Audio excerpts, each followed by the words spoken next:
Bueno, alguien ha dicho hace un momentito en privado, con bastante mala idea, que los juristas tienden a extenderse más en las intervenciones incluso que yo, que al parecer tengo fama entre los sociólogos de hacer un uso desmedido de mi tiempo. Buenas tardes a todos. Vamos a empezar esta segunda sesión de la tarde, dedicada a presentar los resultados que ya no son tan preliminares porque tienen un formato de artículo para publicación de dos de los integrantes del proyecto Negocia 2. Y estas dos contribuciones, al igual que las que se han presentado en el marco de la sesión anterior, versan sobre una cuestión que para la sociología del trabajo tiene una enorme relevancia.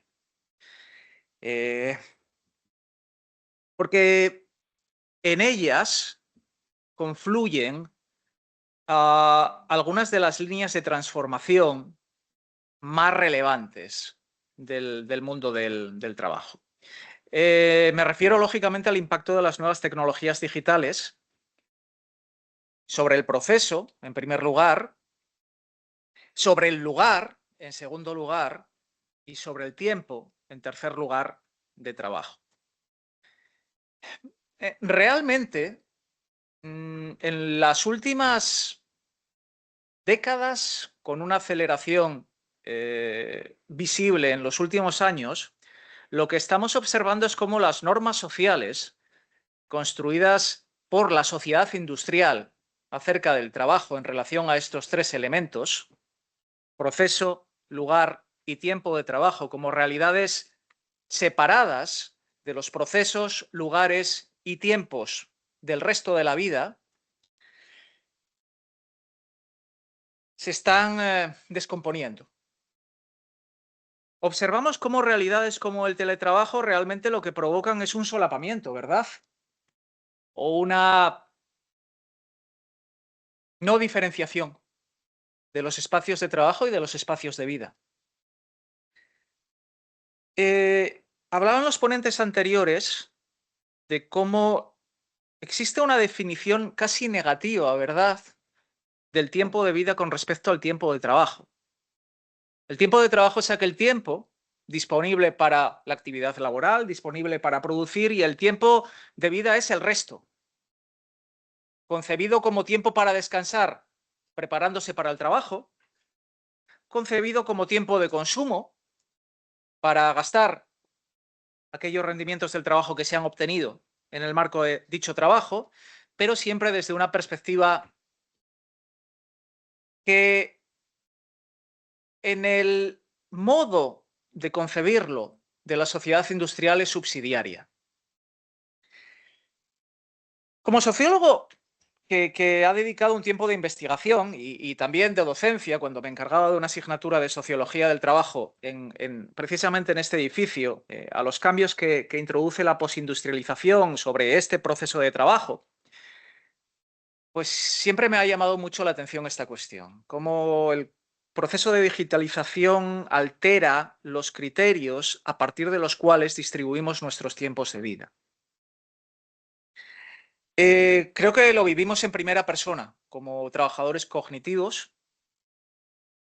Creo que esa sensación de que las transformaciones vinculadas a la digitalización han alterado la forma como trabajamos y, por tanto, por extensión, la forma como organizamos el resto de nuestros tiempos de vida, se ha acelerado después de la pandemia.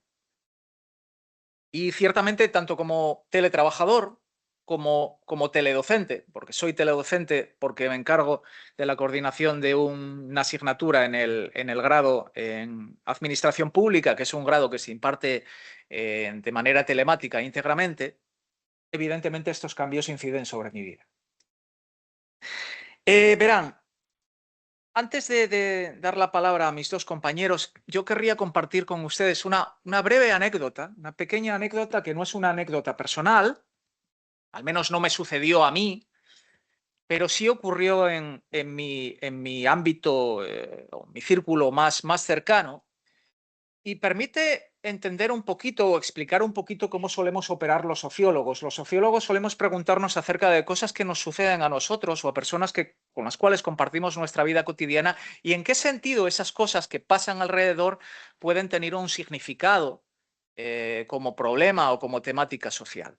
Verán ustedes, allá por, no sé, 2008, 2009, más o menos, un buen amigo mío, ingeniero informático, que trabajaba por entonces para una multinacional de servicios digitales que llevaba entonces por nombre CSC, no sé si se sigue llamando así, y que tiene instalaciones en cualquier caso en Avilés, fue invitado por el responsable de su equipo a dejar de acudir diariamente a su puesto de trabajo y a teletrabajar desde su domicilio, ahorrándose, entre otras cosas, el desplazamiento desde Gijón a Avilés, ahorrándose, entre otras cosas, el pago de la comida, ahorrándose lo que se supone que son molestias vinculadas al desplazamiento por motivos laborales, ¿verdad? Pues bien, lo que inicialmente parecía una buena noticia terminó convirtiéndose no demasiado tiempo después en algo no tan positivo. Porque la posibilidad de teletrabajar en un momento en el que dicho arreglo del proceso, del lugar y del tiempo de trabajo no estaba socialmente extendido, terminó distorsionando profundamente múltiples ámbitos de vida de mi amigo. Le desordenó la vida, podríamos decir, y lo hizo profundamente.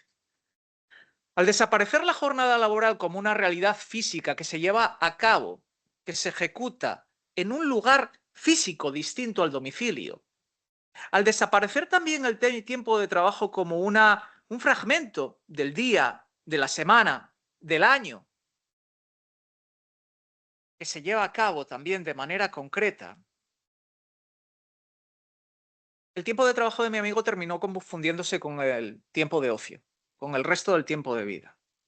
Empezó a ocuparle las noches, empezó a ocuparle los festivos y fiestas de guardar, empezó a ocuparle los fines de semana, le provocó cambios en las pautas de alimentación porque se acostumbró a comer delante del ordenador, cambios en las pautas de descanso y de sueño. Claro, todo esto llegó a alterar tanto, hasta en niveles de bienestar físico, a la vida de mi amigo, que él se descubrió a los pocos meses pidiéndole a su supervisor que por favor le dejase volver a su puesto de trabajo físico en Avilés al menos 2 o 3 veces a la semana. Su supervisor le dijo que se haría lo posible, pero que tenía que tomar en consideración que se le había invitado a teletrabajar porque la empresa no disponía en aquel momento, estaba contratando mucho y no disponía en aquel momento de lugar físico para alojar a todos los nuevos trabajadores. Por cierto, lo que le sucedió a mi amigo le sucedió también a otras personas de su edad, con mayor intensidad aún a aquellas que tenían personas dependientes a cargo, particularmente niños pequeños.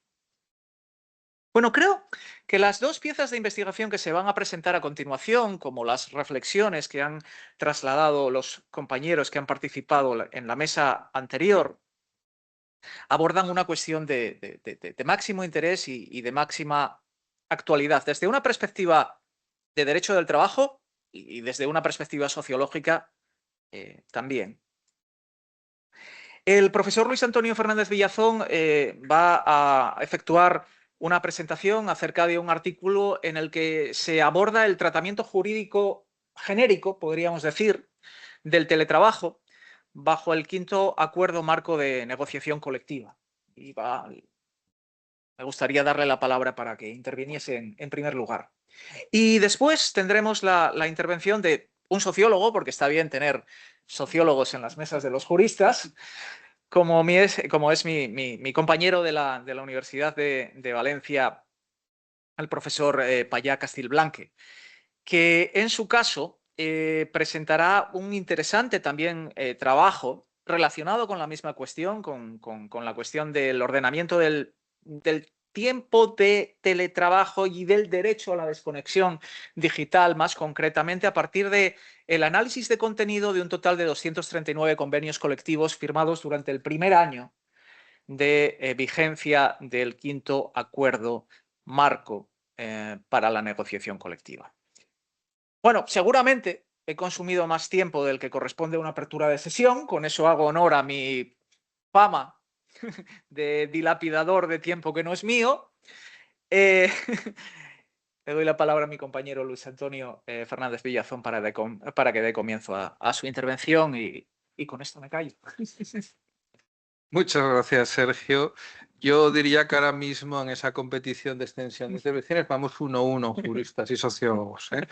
Bueno, yo quiero desempatar y dada la hora me gustaría también ser todo lo breve que puede ser un jurista. Vamos a ver hasta dónde podemos llegar.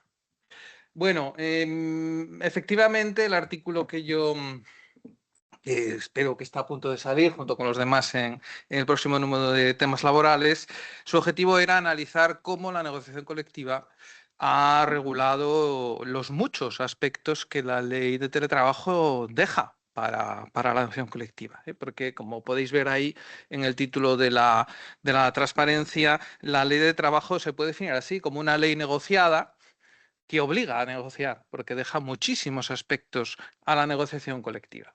Y esto tiene sus pros y sus contras. El pro es, creo que uno de esos ejemplos que se ha hablado más esta mañana de ellos, de un sistema de relaciones laborales muy avanzado, donde los agentes sociales son capaces de negociar junto con los poderes públicos normativas muy complejas y muy avanzadas. Y en ese aspecto es un elemento muy positivo. Otro de los pros es que al remitirse a la negociación colectiva, la ley de trabajo a distancia se remite a una fuente muy adaptable, que se adapta muy bien a los casos particulares de los distintos sectores de las distintas empresas. Pero tiene sus pros, sus contras también, porque eso implica también una normativa excesivamente abierta, muy fragmentada, porque estamos hablando, claro, de una fuente muy adaptable, pero también de una fuente muy coyuntural y que es ella misma muy fragmentada, donde hay regulaciones para sectores, para localidades, para regiones, para empresas concretas, y eso nos da una gran fragmentación de la normativa. Como además las remisiones de la ley de trabajo a distancia son también a los pactos y acuerdos de empresa, esa fragmentación es todavía mayor, es muchísimo mayor, y todavía introducimos un elemento incluso de cierta falta de transparencia. Los convenios colectivos se publican oficialmente, los pactos y acuerdos no. Y entonces es más difícil llegar al contenido. De hecho, yo en mi investigación he tenido ese problema. Había empresas donde sé fehacientemente que tienen un acuerdo, pero no sé cuál es el contenido de ese acuerdo, no era posible acceder a él. Entonces ese problema lo tenemos ahí. Y luego, claro, como la ley de teletrabajo se aprobó por lo que se aprobó, en un momento muy concreto, con mucha prisa, claro, si tú te remites a la acción colectiva, tienes que prever un sustituto mientras la negociación colectiva hace su trabajo, porque la negociación colectiva no funciona rápidamente. ¿Cuál es ese sustituto? El acuerdo de teletrabajo. Al final tenemos una regulación que depende mucho del acuerdo individual entre las partes. Y ya hemos hablado aquí varias veces de lo que implica eso en el derecho del trabajo, desde el punto de vista del laboralismo clásico. Bueno, esos son las valoraciones genéricas que podemos hacer de la ley. Yo no quería tampoco saltarme el tema de lo que yo llamo aquí diálogo social un poco libremente, porque me recuerdo a los distintos acuerdos de negociación colectiva que ha habido a nivel europeo y también a nivel español. Porque, bueno, creo que no son propiamente negociación colectiva en el sentido estricto. Diálogo social es verdad que normalmente incluimos ahí a los poderes públicos y aquí los poderes públicos no están. Pero bueno, es esa negociación colectiva de alto nivel, de alto diseño. Y aquí la verdad es que ha tenido una intervención muy importante. La primera disposición relevante sobre teletrabajo, no solo en España, sino en toda Europa, fue el Acuerdo Europeo de Teletrabajo del año 2002, que ha sido un hito y que además sigue siendo una referencia todavía hoy. Se usa como referencia ese acuerdo marco de teletrabajo. La propia ley lo toma de referencia. No se puede decir lo mismo de los grandes acuerdos de negociación colectiva españoles, porque aquí han hecho básicamente, han incorporado ese acuerdo marco de teletrabajo en su texto y luego se han sucesivos años. Recordar, está ahí el acuerdo de marco de teletrabajo europeo. Acordaos que tenéis que regular el teletrabajo siguiendo las pautas que vienen ahí. Lo cual, claro, da poca credibilidad, en mi opinión, a ese compromiso, porque simplemente te limitas. Ahí está el acuerdo marco. Si un día os acordáis, lo leéis y hacéis algo. ¿No? Es que esto es como cuando les digo yo a mis alumnos, bueno, ese tema, si le echáis un vistacillo y tal, de vez en al final eso creo que no es excesivamente serio. Me parece que hay ya una actitud poco creativa que vamos a ver que se repite ahora posteriormente. Otra cosa que también sí me gustaría señalar es que en medio de todo esto aparece la primera regulación española del teletrabajo en la reforma de 2012, que estos acuerdos ignoran directa y llanamente. No, es como para ellos no hubiera existido o para ellos no supuso un cambio relevante. No ha sido así con la ley de teletrabajo, a la que ha seguido este quinto acuerdo para el empleo en la negociación colectiva, que este sí, uno de los capítulos que dedicas al teletrabajo y manifiesta el compromiso de los grandes negociadores con el desarrollo de una ley que ellos han pactado con los poderes públicos y que ellos mismos se han dado su tarea de vamos a desarrollarla con la negociación colectiva. Pero más allá del compromiso, volvemos a pecar en lo mismo, porque lo único que hace el acuerdo de teletrabajo es, bueno, la ley dice que hay que desarrollar estas cosas y hace un resumen, como podría hacer yo, de, bueno, artículo tal, aquí hay remisión, aquí hay remisión. Ya, hombre, pero igual los negociadores inferiores agradecían algún ejemplo, alguna buena práctica, alguna orientación, porque si no, les sigues dejando a los pies de los caballos. Y hemos hablado a lo largo de estas horas de ese problema de que tienen los negociadores de base. Necesitan ayuda, sobre todo cuando el tema es nuevo, cuando no entra dentro de sus negociaciones tradicionales. Bueno.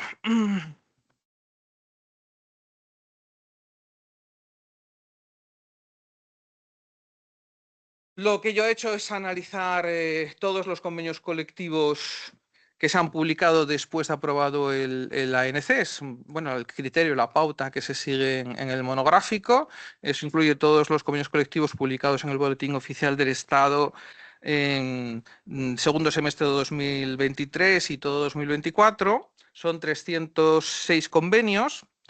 Y claro, yo aquí he hecho dos pequeños análisis o dos pequeñas divisiones, ¿no? Primero, ¿cuántos convenios colectivos hacen por lo menos mención del teletrabajo?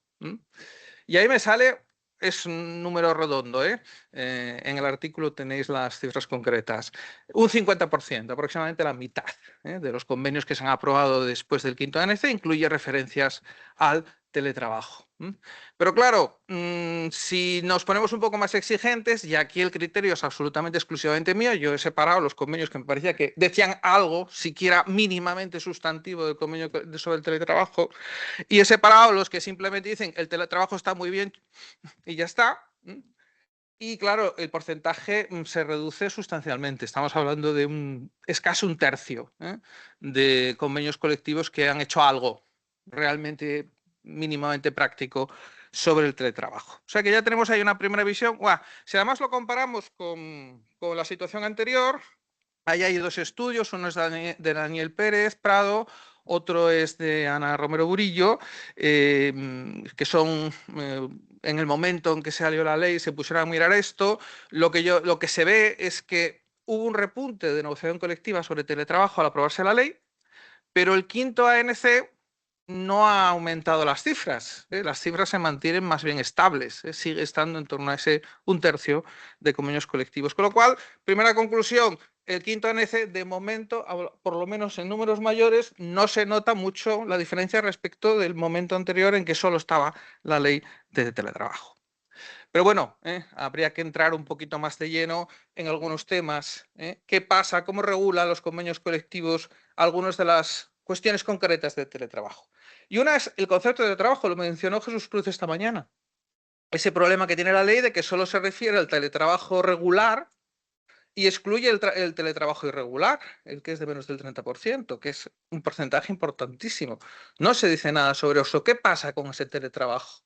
Y aquí los convenios colectivos tenían grandes posibilidades, porque la ley expresamente les permite de entrada reducir el porcentaje para el que tú consideres que el trabajo sea regular. Si tú reduces el porcentaje, estás cambiando el concepto, estás ampliando la aplicación de la ley. Eso es un mecanismo muy potente. Y luego, aunque es verdad que la ley no lo dice, pero Jesús precisamente señaló que efectivamente lo pueden hacer, bueno, establece tú las reglas sobre el trabajo no regular, suple esa laguna, ¿no? Son dos opciones muy razonables. ¿Qué han hecho? Nada. Han repetido el concepto de la ley. Punto.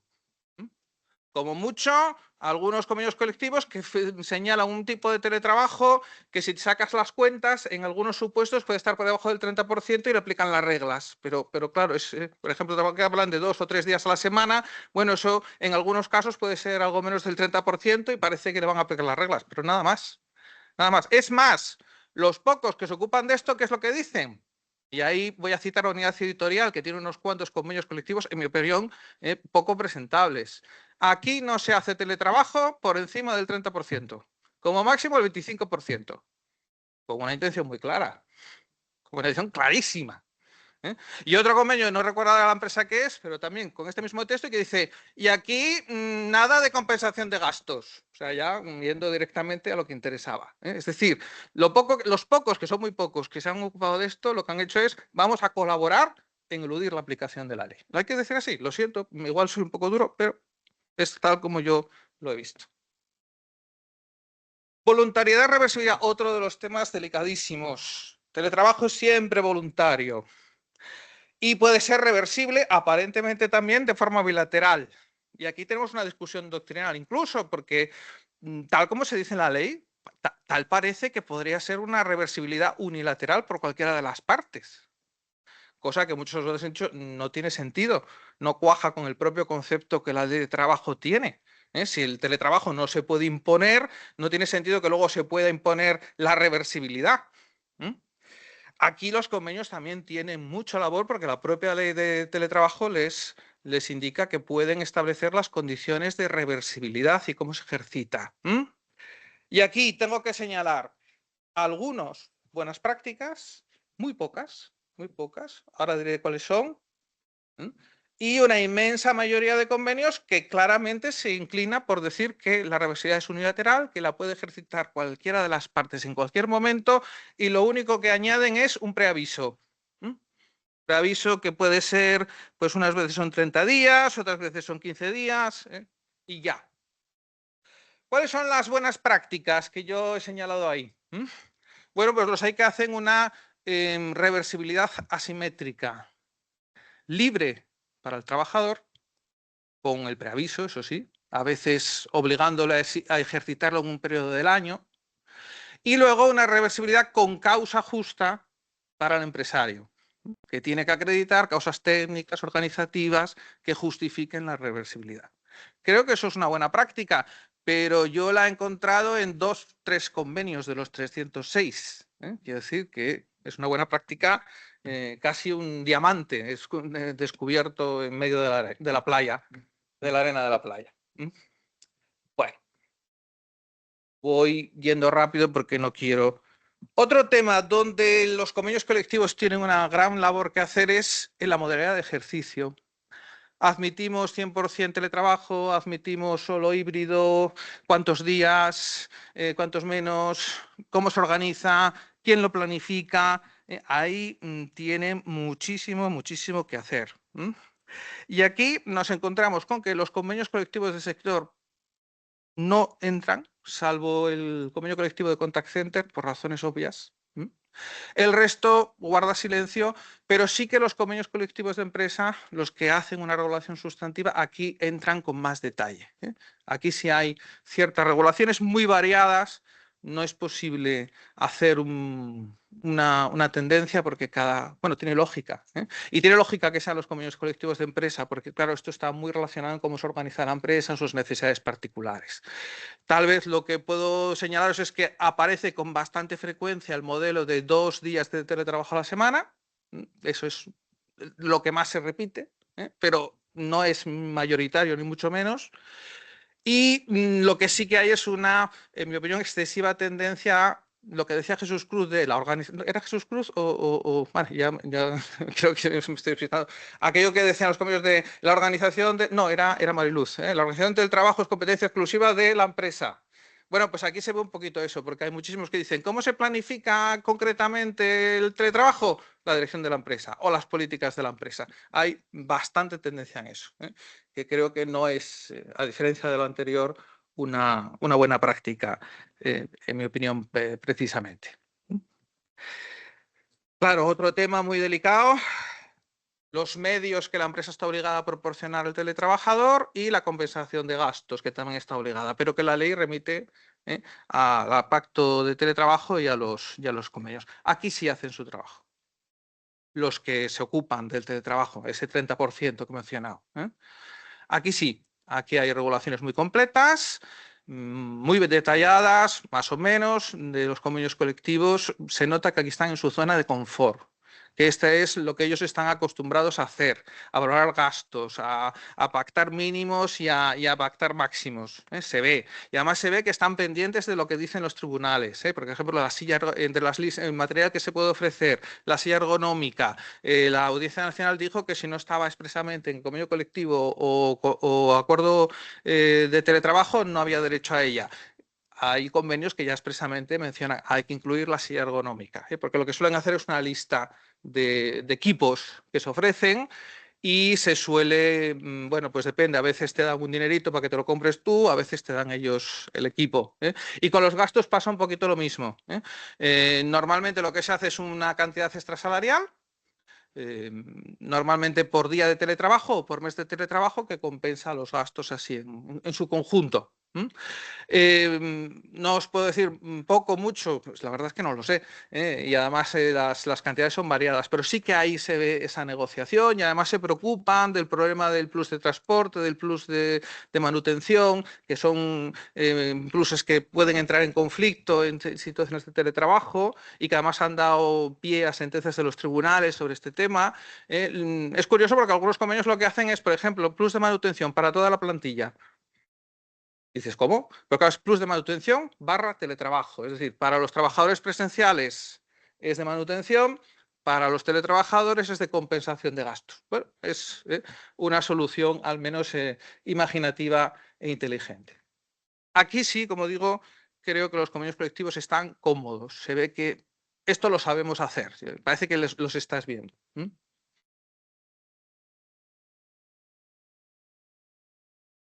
Bueno, es verdad. Me queda ahí el tema de... es que nos hemos ido a los derechos colectivos, sí. Bien. Esto yo me llevé una sorpresa mayúscula. Porque la ley de teletrabajo, la verdad es que ha sido muy criticada en este apartado, porque la regulación que hace los derechos colectivos es muy pobre, muy ambigua, casi analógica, siendo una ley de teletrabajo. Son numerosísimos los autores que han hecho críticas. Yo confiaba que este tema, que este interés para los negociadores se regulara en los convenios colectivos, pero la regulación primero es escasa. Bueno, a ver, escasa, distingo. Convenios de sector, prácticamente todos se ocupan del tema. Aquí sí pasa un poco al revés de lo que señalé en la modalidad de ejercicio. Pero los convenios de empresa, incluso convenios con una regulación detalladísima del teletrabajo, algunos, después de 2 páginas de hablarte de cosas incluso sorprendentes, y luego de repente silencio sobre los derechos colectivos. Cosa chocante cuanto poco. Y luego la regulación que se introduce es realmente decepcionante, porque no se limitan a repetir el derecho de los teletrabajadores a ejercer sus derechos colectivos en los mismos términos que los trabajadores presenciales. Hombre, pues muchas gracias, está bien, no vamos a decir que está mal, pero necesitábamos algo más. Había muchas cosas aquí que concretar. Y a mí me sorprende porque es que, de hecho, los revisores de la revista me dijeron, oiga, ¿no podría señalar aquí alguna buena práctica?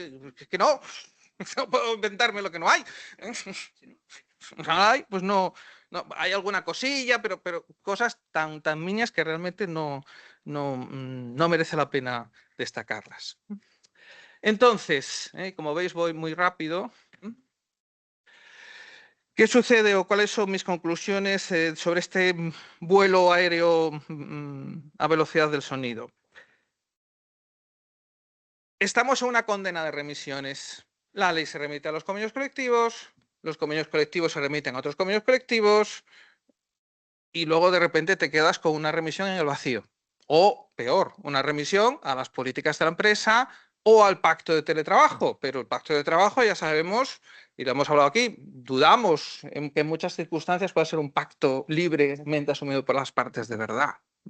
Y esto me recuerda a una tirita de Mafalda en la que el padre se estaba duchando y pedía las zapatillas. Entonces la madre decía, Mafalda, llévale las zapatillas a tu padre. Y entonces Mafalda le decía a su hermano, Guille, llévale las Mafaldas a papá. Y Guille iba, y claro, ostras, entonces le tiraba así las zapatillas de muy mala manera, ¿no?